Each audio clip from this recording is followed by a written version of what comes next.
Didatangi Jenderal, Hazeni supporter Aremania tolak tawaran masuk TNI, ini pilihannya. Maijen TNI Nur Cahyanto selaku Pangdam 5 Brawijaya mendatangi rumah M. Hazeni Rafsanjani di Kecamatan Poncokusumo, Malang, Selasa 4 Oktober 2022.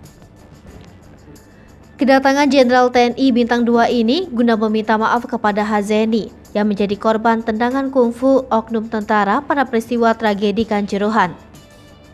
Isrotul Ibu Hazeni membenarkan adanya kedatangan Pangdam 5 Brawijaya Maijen TNI Nur Cahyanto yang juga oknum tentara yang bersangkutan. Tujuannya meminta maaf dan pihak keluarga pun menerima permohonan maaf sang jenderal.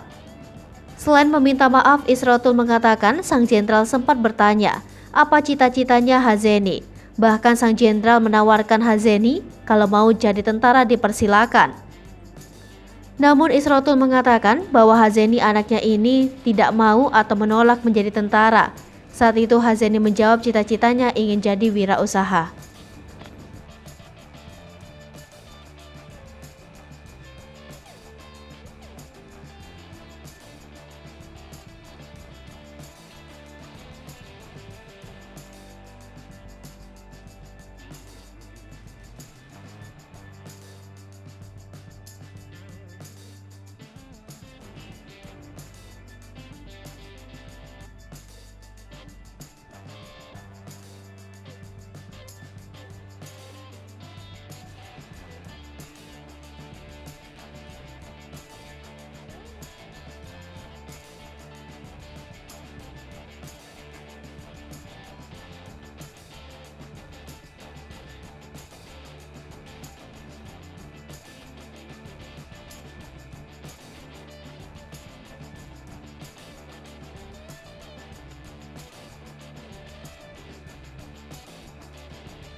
Pemirsa Sri Popo TV, jangan lupa komen, like, dan subscribe, serta tonton terus berita-berita terupdate lainnya ya.